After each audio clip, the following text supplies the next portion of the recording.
Welcome, welcome to this place. Here we search for truth and understanding. Here we celebrate life and we contemplate its mysteries. Here we share healing and wholeness. So whoever you are, wherever you come from, whomever you love, we welcome you to this congregation.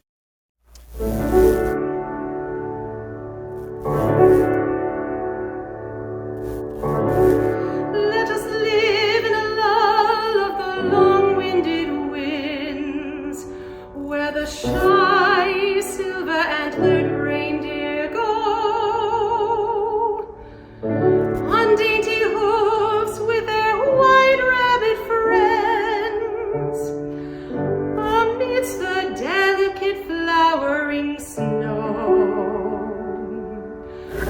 All of our thoughts will be fairer than doves. We will live upon wedding cake frosted with sleet. We will build us a house from 2 white tablecloths, and wear scarlet mittens on both hands and feet.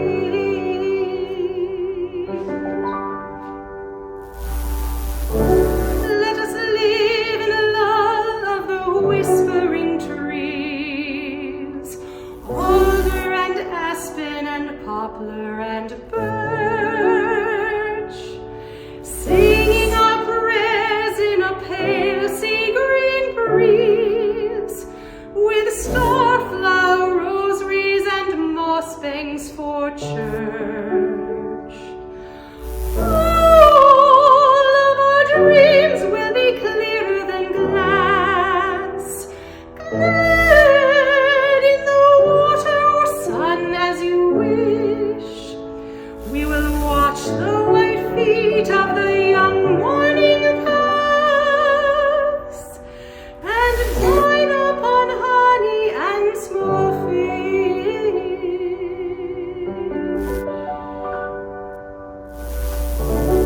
Let us live where the twilight lives after the dark. In the deep drowsy blue, let us make a home. Let us meet in the cool evening grass with a stork and a whistle of willow played by a gnome. Half asleep, half awake, we shall hear, we shall know the soft miserere the wood swallow tones. We will wander away where wild raspberries grow, and eat them for tea from 2 lily white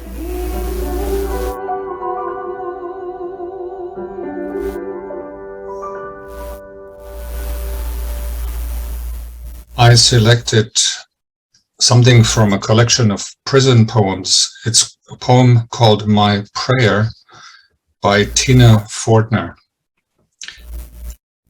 I feel a tear run down my face as I sit in this quiet, lonely place. I think of you and need you here. I wipe away my falling tear. I hit the floor on bended knee. I ask, I beg, I start to plead. Please bring him home. God, no longer do I want to be alone. Is there an angel you could send to us and give us a miracle? In God I trust. He's done enough time. He needs to be free.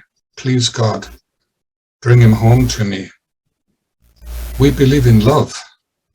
I believe in you. Please, God, is there something you could do? I'll make it up to you, God. You know I will. I'll be good and honest, grateful and true. So please send us an angel is all I ask of you. I'll say this prayer each and every day until he is in my arms and home to stay. Well, I know today is Super Bowl Sunday, but we're not going to talk about that at all. There are no Patriots, no Tom Brady, so I couldn't care less. Instead, we're going to talk about love. I know tomorrow is Valentine's Day, when we often think about romantic love. And in about an hour, we'll be holding our chocolate auction. Perhaps you can buy a chocolate treat for someone who you care about and support this congregation in the process. But today, I'd like to talk about a different kind of love. Love for those people we don't even know. I mean, is such a thing even possible?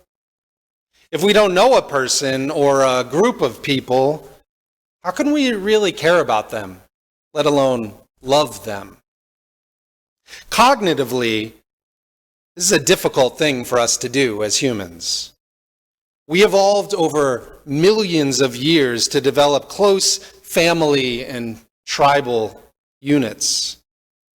Our strength as primates and eventually humans grew out of our tightly knit communities.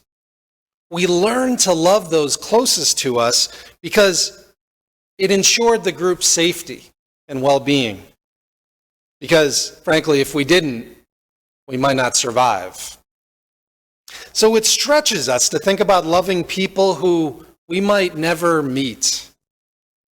But as people of faith, this is exactly what we are called to do. Our UU First principle, in fact, talks about loving everyone. Why?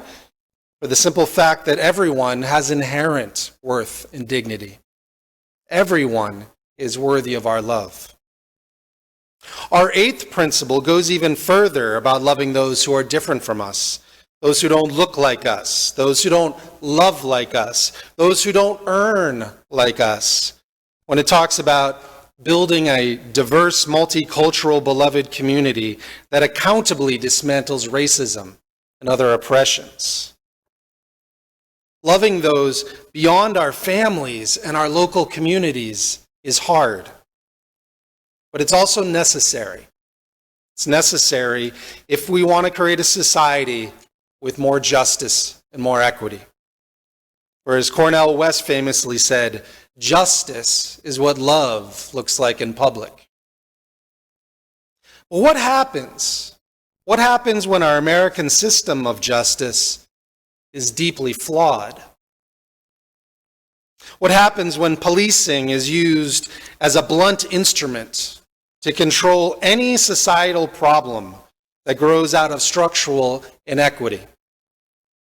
What happens when navigating our legal system is so elitist that even knowing how to properly fill out legal documents requires a law degree? What happens when for-profit prisons are used as holding pens for people who are suffering from poverty, from mental illness, from addiction, rather than getting them the help that they need to be successful in life? Well, today, as we think about love for our neighbors, those neighbors who we may never meet, I would like to explore the question of who our justice system is protecting and who it is punishing. As a boy growing up in the 1980s, I was aware that President Reagan had declared a war on drugs because of all those public service announcements that interrupted my Saturday morning cartoon watching.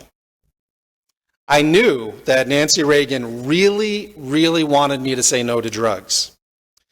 Since I was a white boy growing up in a middle-class suburb, my very limited experience with police officers was positive. They were the ones I would go to if I ever got lost.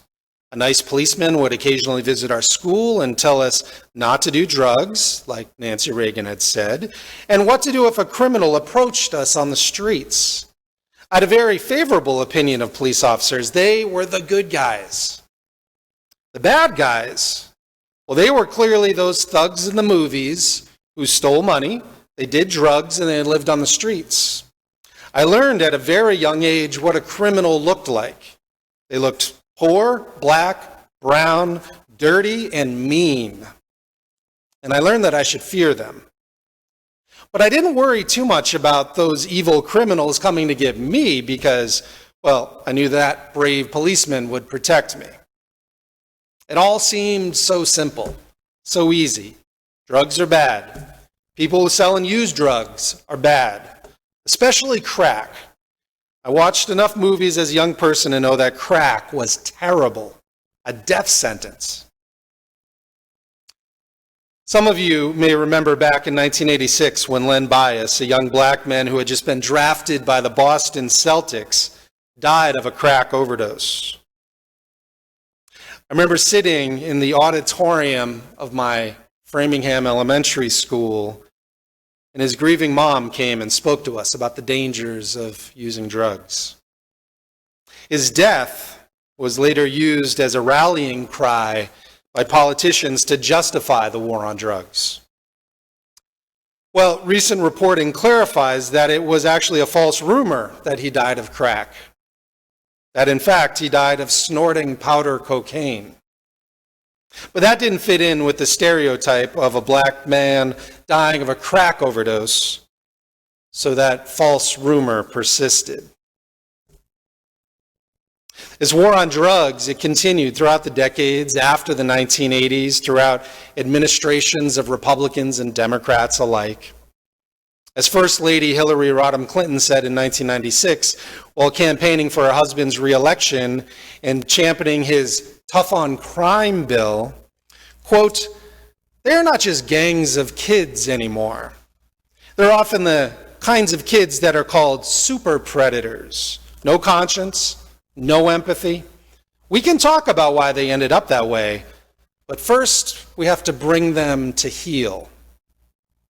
That's correct. She said, "Bring them to heel," a term you often used when training dogs. This is the controlling philosophy that undergirds our legal system. That criminals need to be rounded up and locked up. That by punishing those evildoers, we will teach everyone else to stay in line. This is what will keep us, good, educated, wealthy, white people, safe and protected.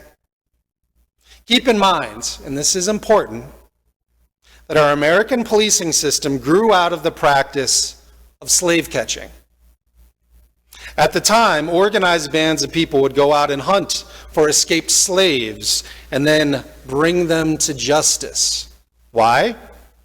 Well, to keep the rest of us safe from those wicked slave criminals who were less than human, 3/5 less than human to be exact. Now, I am not saying that our modern police force is the same as those bands of marauding slave catchers, but it is a fact that this is how policing began in this country. And sadly, there are still some echoes of that history with us today. Racism and classism are very much present in our law enforcement and legal systems. As Native American author Edgar Villanueva writes in Decolonizing Wealth, quote, "When over the decades the police, courts, banks, buses, schools, and other parts of society regularly ignore, exploit, and harm non-white people, yet those incidences are largely denied, excused, or blamed on the victims without being properly investigated, before disappearing from the accounts of history or the evening news or the general discourse, this is white supremacy. The humanity of certain people is made invisible." Well, to be clear, our modern police force serves a very real and very important function in our society. We need people, I believe, to keep the peace, to de-escalate violence, and if absolutely necessary, yes, to use force to stop innocent people from being harmed. The problem is that police are being asked to do too much. Things that someone with a gun is simply not in a good position to be doing. Our police are being asked to act as social workers, to round up homeless people and arrest people who have serious addiction problems. Rather than deal with the root causes of poverty, such as educational disparities, a lack of employment opportunities, inadequate social services, lack of affordable housing, instead, we ask our police to arrest those we fear, those who we label criminal. And those of us with economic means, those of us with light skin, those of us who society has deemed to be intrinsically worthy of care and support, well, we have benefited from this unjust system for centuries. And it's at the expense of everyone else. I think it's long past time that we rethink how we do things as a society. Why? Well, frankly, it's because what our faith calls us to do. For it says in the Gospel of Mark, chapter 12, verse 13, "Love your neighbor as yourself. There is no commandment greater." This year, many Unitarian Universalists are reading a book by Zach Norris entitled "Defund Fear: Safety Without Policing, Prisons, and Punishment." This book is actually the UUA's common read for the church year of 2021-2022. I'd highly recommend it. I have a copy here. You want to go ahead and get that, or I'll lend this to you. I'd be happy to. Well, in the book, Zach Norris asks us to envision a different model for our justice system. Rather than a punitive system that attempts to lock up anyone who steps out of line, he explores the root causes of crime. He explores why white-collar crime is often overlooked or minimally punished. And he talks a lot about the concept of restorative justice.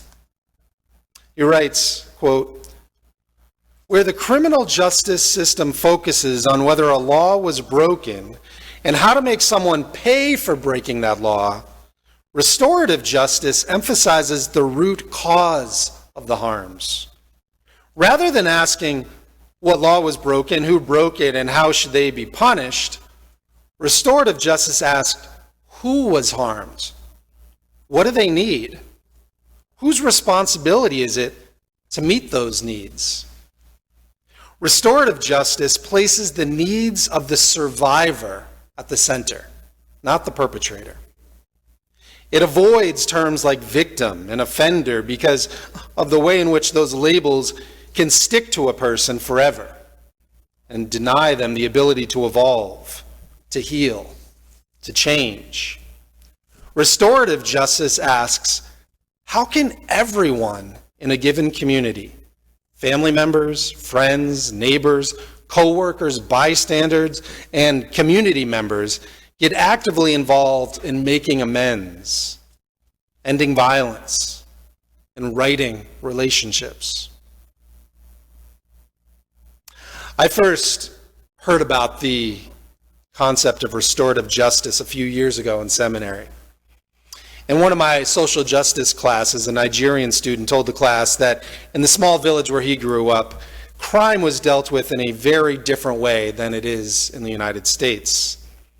He said, for example, if someone stole something, the thief would be removed from the village for many hours. The thief would be in the wilderness alone, asked to think about why he did what he did. Meanwhile, the elders would bring the whole village together for a community meeting. The purpose of this meeting was for everyone to talk about how they had harmed the thief. Was he included in activities? Did the thief have enough food, clothes, shelter, books, blankets? Were folks being kind to him? This meeting would go on for as long as it needed to until the group had recognized how they had failed the thief. For the belief was, if the village had truly loved him, if he had enough of what he needed to be safe and successful, then he would not have stolen. Finally, the thief was brought back to the village, and the community would begin by apologizing to the thief. For they recognized that crime is systemic, something for the entire group to figure out together. In taking this approach, the group held themselves accountable to one another, something that our U.S. system of punishment fails to do. Accountability is a challenging word. Last year when this congregation was being introduced to this new 8th UU principle, the principle that we unanimously adopted as a congregation in December, I spoke with many of you about what it all meant. I'm sure you've heard this, but the 8th principle reads, journeying towards spiritual wholeness by working to build a diverse, multicultural, beloved community, by our actions that accountably dismantle racism and other oppressions in ourselves and in our institutions. And over, the biggest concern I heard from so many of you was that one word, accountably. Many of you wondered, accountable to who? What if we don't work to dismantle racism and other oppressions? Will we be punished? Well, I tried to alleviate your fears by saying that no, of course not, you will not be punished. You will not be locked up in UU prison. Instead, we are using that term accountably in a different manner, in a restorative justice framework, meaning that we are all accountable to one another. For what affects one affects everyone. I also have heard from many of you over the years who will say to me after I preach a social justice-based sermon, sort of like this one, they'll say, well, we all agree with you. I think you're preaching to the choir. And I've thought about this and wondered to myself, why am I preaching these things that many of you probably agree with? But underlying these comments is this undercurrent of something that goes something like this. You don't have to convince us that we live in an unfair world. We already know that. Stop reminding me. It makes me feel guilty. It makes me feel bad about my privilege. And I've thought a lot about this. And you're right. Most of us do understand the problem.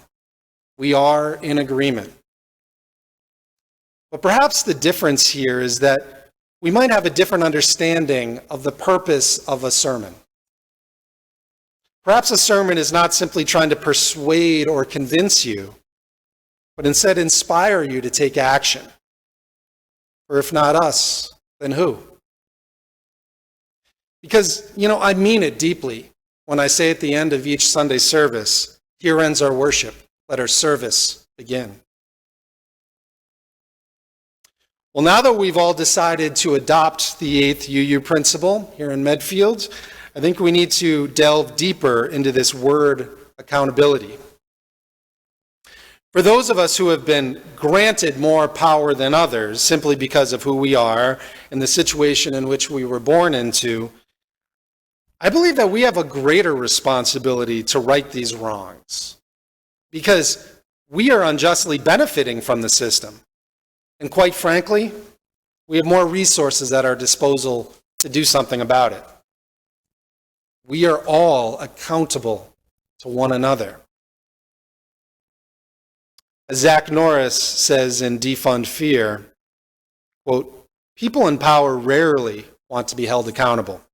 Few of us do. But people in positions of power have more means, helpers, and enablers to avoid it.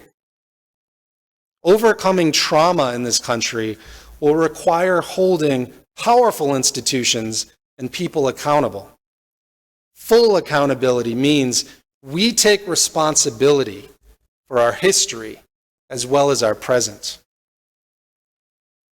And friends, this is the long, hard, difficult work of people of faith. This work is not new. Our ancestors have moved forward and passed the baton to the next generation. doing what small things they could do, the time that was given to them. Now it's our turn to hold one another accountable before we pass a baton on to our children and our grandchildren. As Rabbi Tarfon, inspired by Micah 6, wrote in the Babylonian Talmud, "Do not be daunted by the enormity of the world's grief. Do justly now. Love mercy now.